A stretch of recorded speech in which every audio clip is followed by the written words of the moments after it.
Growing numbers of young Australian men and women who are converting to Islam. They're giving up their Western lifestyle and choosing to follow the rules and traditions of the Muslim faith. Former Aussie surfer Mark Tocock is now Malik Islam. And he's not alone in changing his name and Western lifestyle. Sort of get caught up in going out to bars and clubs. Yeah, I do pray 5 times a day. You get up at 4 o'clock in the morning? 4:35. Blue-eyed, fair-skinned Aussies. Oh, she has blonde hair.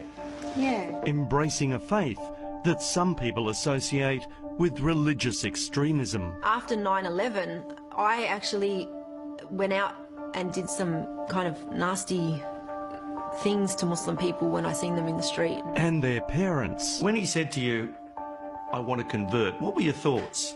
Immediately? Ooh. I mean, geez, what are we going to do? Rebecca grew up in an Anglican school, loved sport and a suntan. But my parents never enforced religion upon us. I did feel that I did practice my religion. I used to turn up to church all by myself because I've always believed that I've had a relationship with God. And like many Aussie teenagers, she was also going out partying and drinking. I was what you would call like an easygoing, free-spirited type of girl. But she says she found herself getting depressed by the Australian way of life, so 10 years ago converted to Islam with its strict rules on lifestyle. And then 3 years later, she started wearing the headscarf known as a hijab. When I was ready to wear the hijab, I made the decision on my own that I want to wear the hijab. But there's no enforcement upon me that I need to wear hijab. Rebecca grew up in a sporting family. Mum Marie is a World Masters athletics champion, with Father John is a world champion at javelin. This was her passion. Oh, really? Brought up on the beaches of Wollongong, south of Sydney, a very outdoorsy family. When she said she was going to convert, what were your thoughts? Yeah, I was surprised.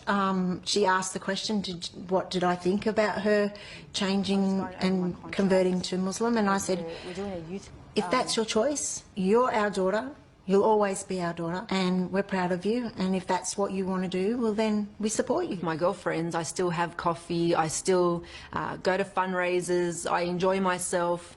I actually am so happy with my lifestyle now that I don't really reminisce on the times before. Malik, do you miss the Western lifestyle, the night clubbing, the drinking and so on? There is no benefit from drinking, there's no benefit from clubbing, there's no benefit from gambling. If anything, you know, staying away from those kind of things, I believe can fix a lot of the problems that society has. Blue-eyed Mark, now known as Malik, got interested in the religion because he liked the way his Lebanese mates at the beach talked about their faith. Live your life in a peaceful, calm, respectful way. It's about finding a nice way to live life.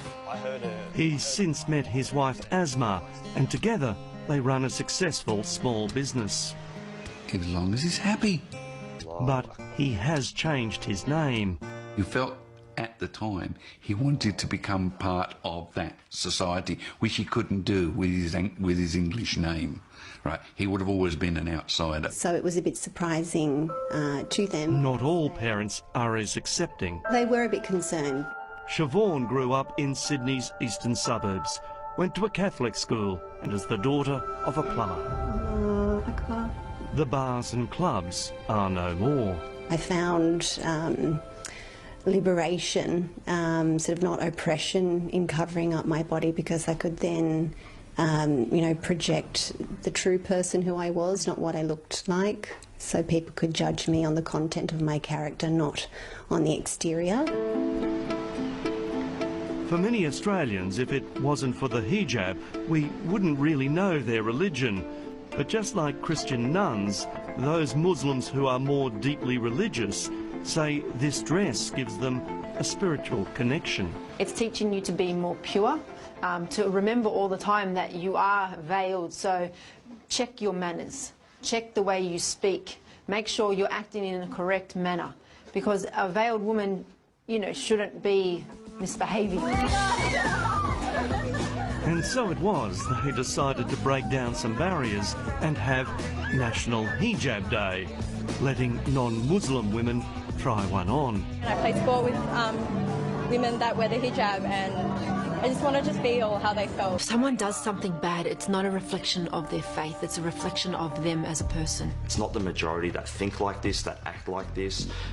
The rest of us are just trying to live our life in this great country, enjoy it. Islam, there's also, it teaches us that we have to abide by the law in the land in which we live in. So this whole cock and bully about us Muslims bringing in Sharia law is complete baloney. Hello, how can I help with your account? Around the world, Islam is the fastest growing faith.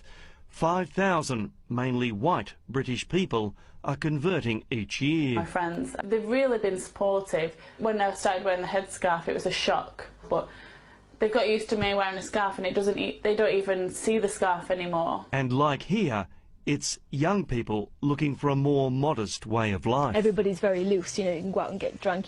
I've never been like that, and this is why Islam was so appealing to me, was because it was a religion where it was quite conservative. Muslim population is rising from within Australia.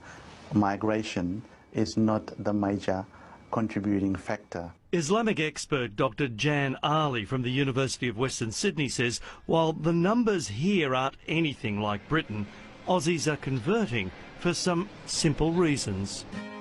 As for Siobhan's parents, they now accept her new faith. Once I became Muslim, this gave me a guide to life. That very much helped me get on the right course for me and give up the bad habits and feel very content. In a country where you can choose whatever you want to wear, drink freely and eat whatever you want, these young Aussies choose to live this way, and not because they married into it. Do you think that you might one day fully cover yourself? I don't know. Well, I can't say never, because one time in my life I would have said I've never become a Muslim, and look what happened.